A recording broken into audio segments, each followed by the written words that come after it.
हाय दोस्तों, मैं श्रवण आप सभी का स्वागत करता हूं अपने यूट्यूब चैनल परीक्षा रात्रि पर। जैसा कि हम सभी भारतीय संविधान के महत्वपूर्ण अनुच्छेद को पढ़ना शुरू कर चुके हैं, इनमें जो जो है कि 1 से लेकर के 11 तक के अनुच्छेद को देख चुके थे। आज हम इनसे आगे देखने का प्रयास करेंगे, तो शुरू करते हैं, आप सभी बने रहिए। तो आज बात करेंगे हम भाग 3 अनुच्छेद 12 से लेकर के 35 के बीच में महत्वपूर्ण अनुच्छेद कौन-कौन से हैं? ये जो है मूल अधिकार से संबंधित है। मूल अधिकार। अनुच्छेद 12 जो है यह राज्य शब्द को परिभाषित करता है। राज्य शब्द को परिभाषित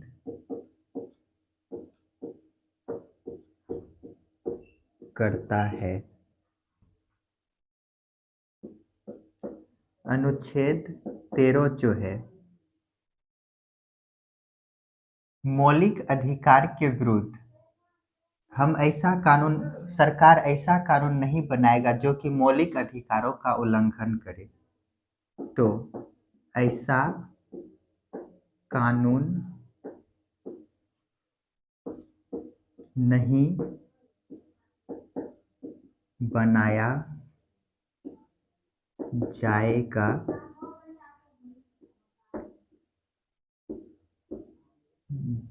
जिससे मौलिक अधिकार का या मूल अधिकार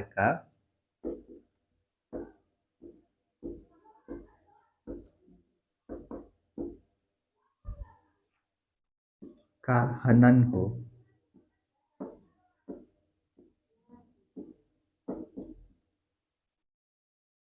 अनुच्छेद 14 से लेकर के 18 तक यह जो है कि समानता की बात करता है, समानता का अधिकार।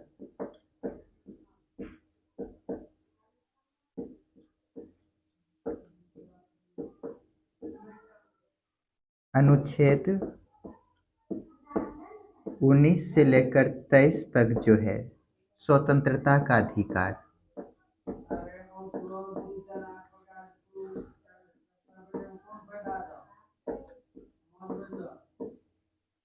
अनुच्छेद 24 से लेकर के अनुच्छेद 23 से लेकर 24 तक शोषण के विरुद्ध अधिकार।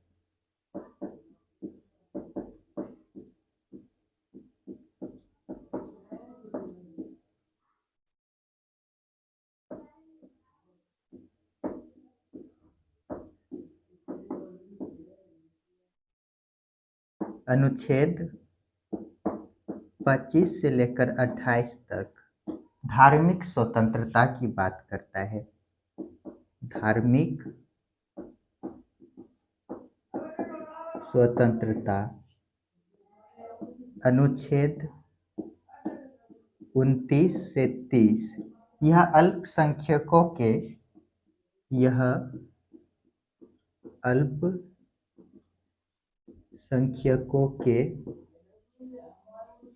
शिक्षा एवं सांस्कृतिक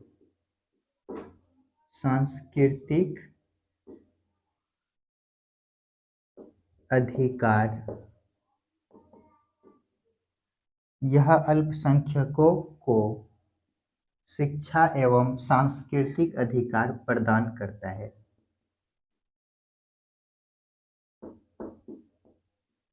जल्दी से इनको लिखिए।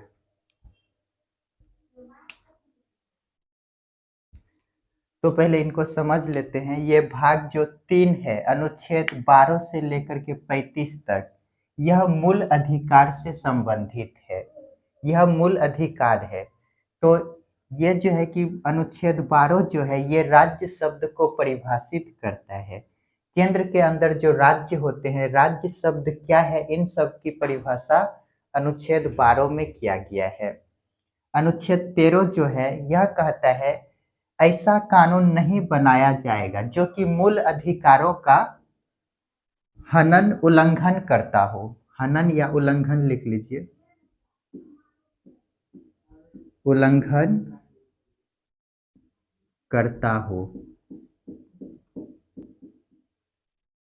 तो अनुच्छेद 13 क्या कहता है, कहा जा रहा है ऐसा कानून नहीं बनाया जाएगा जिससे कि मौलिक अधिकार का उल्लंघन हो। उसके बाद अनुच्छेद 14 से लेकर के 18 तक जो है यह समानता की बात करता है। अनुच्छेद 19 से 21 22 तक जो है यह स्वतंत्रता के अधिकारों का बात करता है। हम सब इनमें पढ़ने का प्रयास करेंगे कि कितने प्रकार के स्वतंत्रता हैं, इन सभी पर डिस्कस करेंगे। अनुच्छेद 23 से लेकर 24 तक जो है शोषण के विरुद्ध अधिकार, यदि कोई हमारा शोषण करता है तो उनके विरुद्ध हम क्या कर सकते हैं, ये सभी अधिकार 23 से लेकर 24 के बीच में है।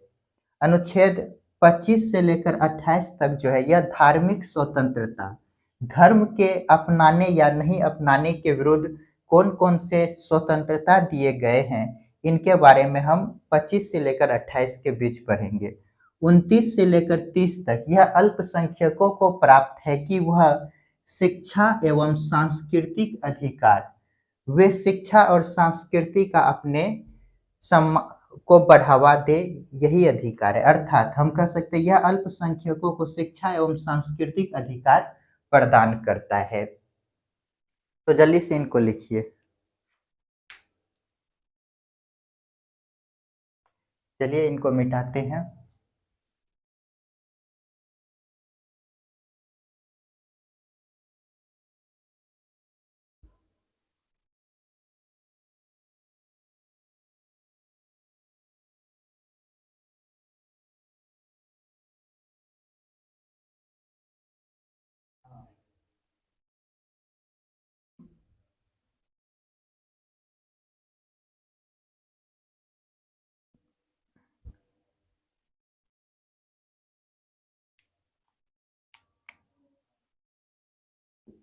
भाग 4, यह जो है कि 36 से लेकर 51 के बीच है।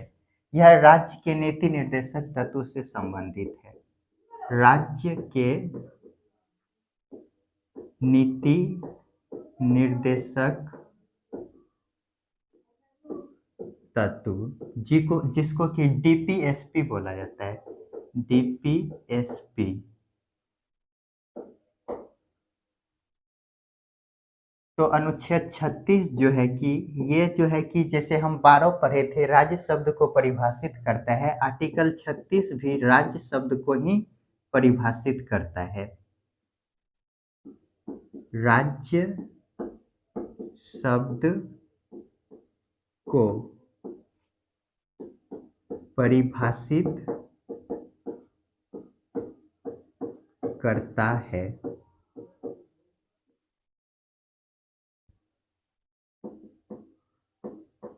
आर्टिकल 37, यह न्यायालय में बाध्य योग नहीं है। यह न्यायालय में बाध्य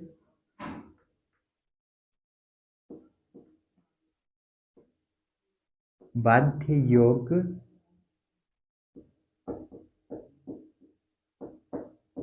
नहीं है।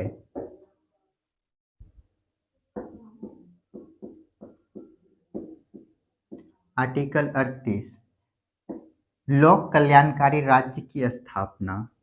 लोक कल्याणकारी राज्य की स्थापना करेगा।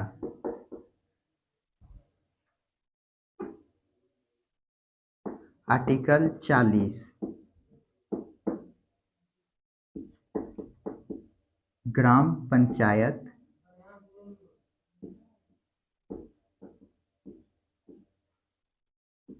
की बात। आर्टिकल 45, यह 6 से 14 वर्ष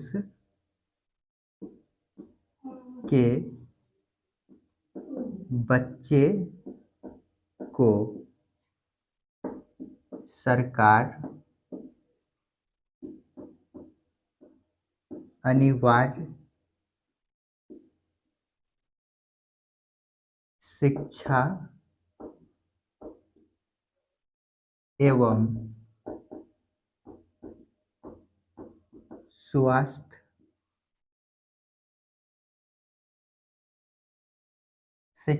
स्वास्थ्य का प्रबंध करेगा।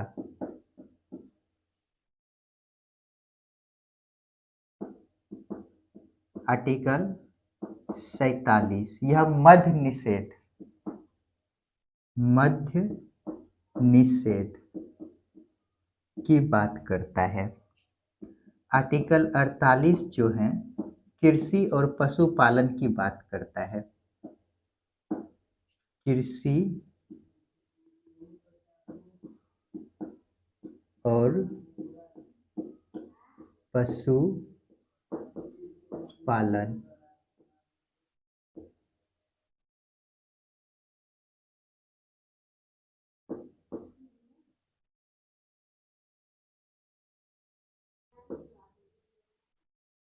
कृषि और पशुपालन।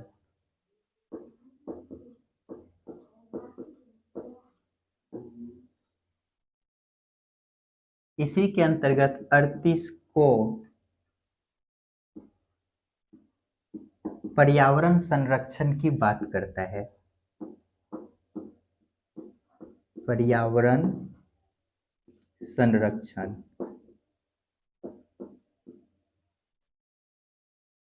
इनको जल्दी से लिखिए, उनके बाद आगे बढ़ते हैं। तो इनको पहले समझ लेते हैं। ये भाग 4 जो है यह 36 से लेकर के 51 के बीच है। इसमें राज्य के नीति निर्देशक तत्व हैं। यह अधिकार जो है कि राज्य को प्राप्त है, वे इन सभी कानूनों को लागू करे या नहीं करे, ये राज्य के ऊपर डिपेंड करता है। इसमें कहा गया है राज्य के पास जैसे जैसे आर्थिक स्थिति अच्छे होते जाएंगे, वैसे वैसे इन सभी अधिकारों को राज्य अपने अनुसार लागू करेंगे। जैसे कि बिहार में जैसे कि पहले मध्य दारू शराब सब चलता था, उसको अब बंद कर दिया गया है आर्टिकल 37 के तहत।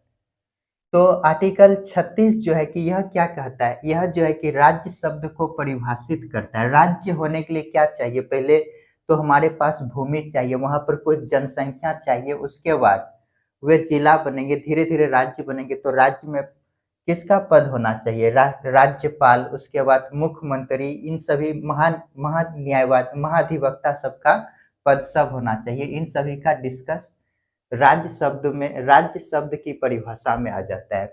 आर्टिकल 37 जो है यह कहता है कि ये जो नीति निर्देशक तत्व हैं ये न्यायालय में बाध्य योग नहीं है। जैसा कि हम बोले कि यह राज्य अपने इच्छा अनुसार लागू करेंगे, इन पर कोई दबाव नहीं है कि ये लागू करे ही करे।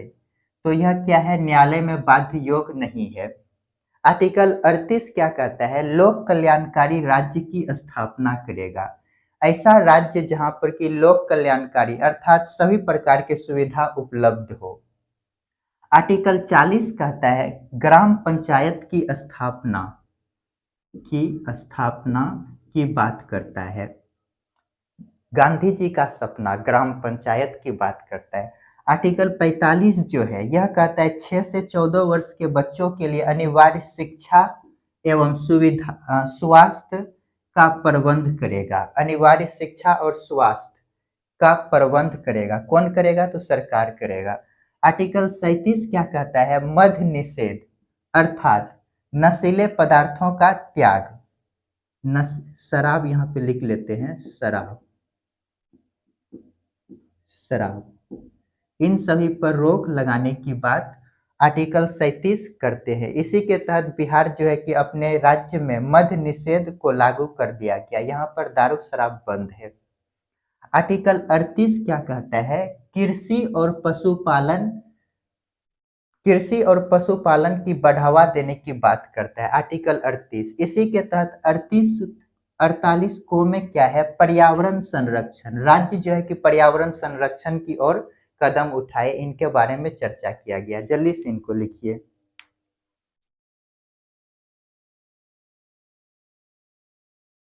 चलिए इनको मिटाते हैं।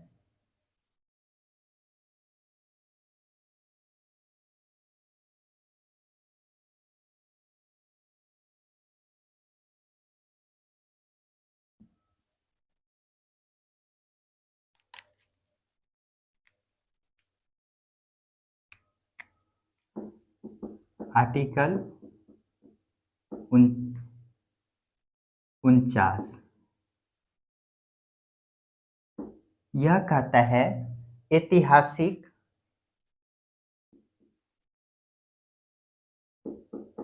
ऐतिहासिक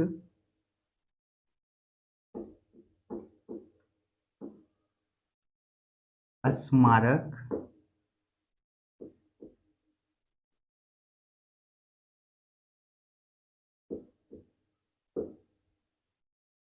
स्थान वस्तु का संरक्षण।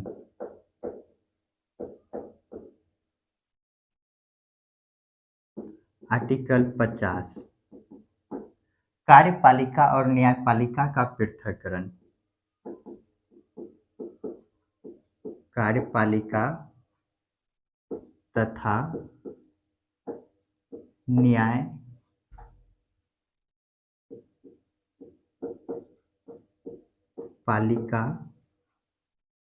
का पृथक्करण।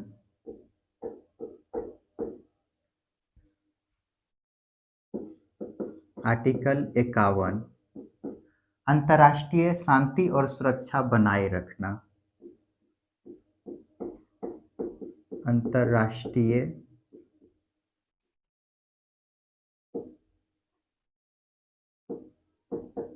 शांति और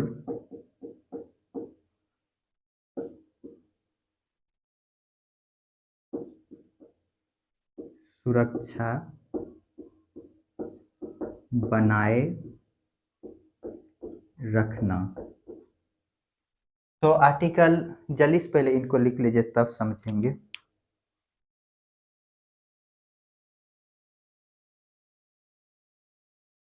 तो ये जो है कि आर्टिकल 49 कहता है ऐतिहासिक स्मारक, जितने भी मंदिर सब ऐतिहासिक हैं, स्थान वस्तु का संरक्षण राज्य अपने हिसाब से करेगा। आर्टिकल 50 क्या कहता है? कार्यपालिका और न्यायपालिका का पृथक्करण, अर्थात भारत में जो कार्यपालिका के कार्य हैं और न्यायपालिका के कार्य हैं, दोनों अलग है। इनकी बात आर्टिकल 50 करता है, दोनों के कार्यों को अलग करता है। आर्टिकल 51 जो है कि अंतर्राष्ट्रीय शांति और सुरक्षा।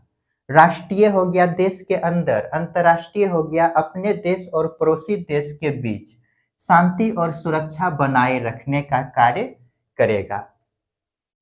जल्दी से इनको लिखिए।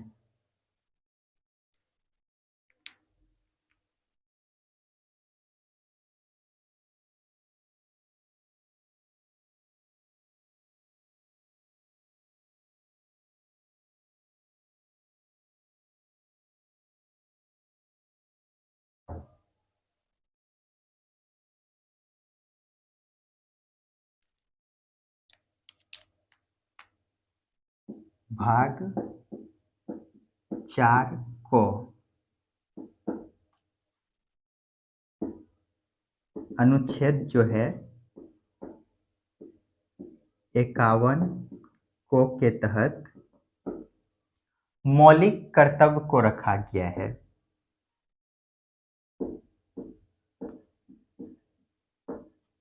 मौलिक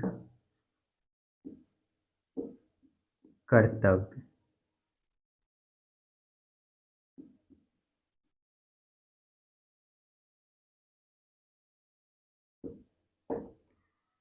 तो भाग 4 को 51 को मौलिक कर्तव्य रखे गए हैं। कुल मौलिक कर्तव्य कितना है? तो 11 है। कुल 11। यदि मूल संविधान में बोले तो 10 था। मूल संविधान में 10 कब जोड़ा जाता है? तो 42वां संविधान संशोधन, कॉन्स्टिट्यूशनल अमेंडमेंट 1976 के द्वारा जोड़ा जाता है, सरदार सौवर्ण सिंह समिति के सिफारिश पर। तो ये भाग 4 को अनुच्छेद 51 को ये है मौलिक कर्तव्य। ये मौलिक कर्तव्य भारतीय जनता को प्राप्त है। कुल मौलिक कर्तव्य वर्तमान में 11 है, जबकि मूल संविधान में ये 10 थे। इस मूल संविधान में यदि बोले तो मूल संविधान में ये मौलिक कर्तव्य नहीं था। अनुच्छेद 42वां संविधान संशोधन 1976 को 10 किया गया, जबकि मूल संविधान में ऐसा प्रावधान नहीं था। मूल संविधान में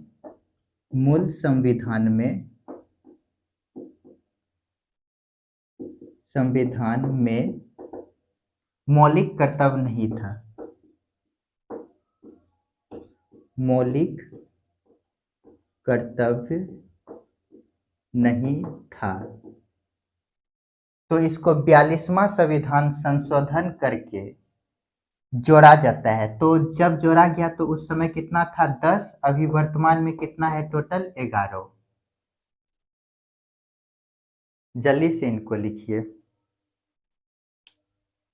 तो ये भाग 4 जो है कि 4 को अनुच्छेद 51 को मौलिक कर्तव्य से रिलेटेड है। मूल संविधान में मौलिक कर्तव्य नहीं था। इसको जो है कि 42वां संविधान संशोधन 1976 में जोड़ा गया, सरदार सौवर्ण सिंह समिति की सिफारिश पर। तो उस समय मूल कर्तव्य 10 थे और इसमें एक बढ़ाकर वर्तमान में 2002 में बढ़ाया गया है, जो कि 11 हो गया है। तो आज हम सभी अनुच्छेद भाग 3 और भाग 4 और भाग 4 को के कुल अनुच्छेद को जानने का प्रयास किए हैं। आगे और नेक्स्ट वीडियो में अनुच्छेद का वीडियो आएगा, तो आप सभी मेरे साथ बने रहिए। मेरे वीडियो को देखिए, लाइक शेयर और कमेंट कीजिए। मिलते हैं नेक्स्ट वीडियो में। वीडियो देखने के लिए धन्यवाद।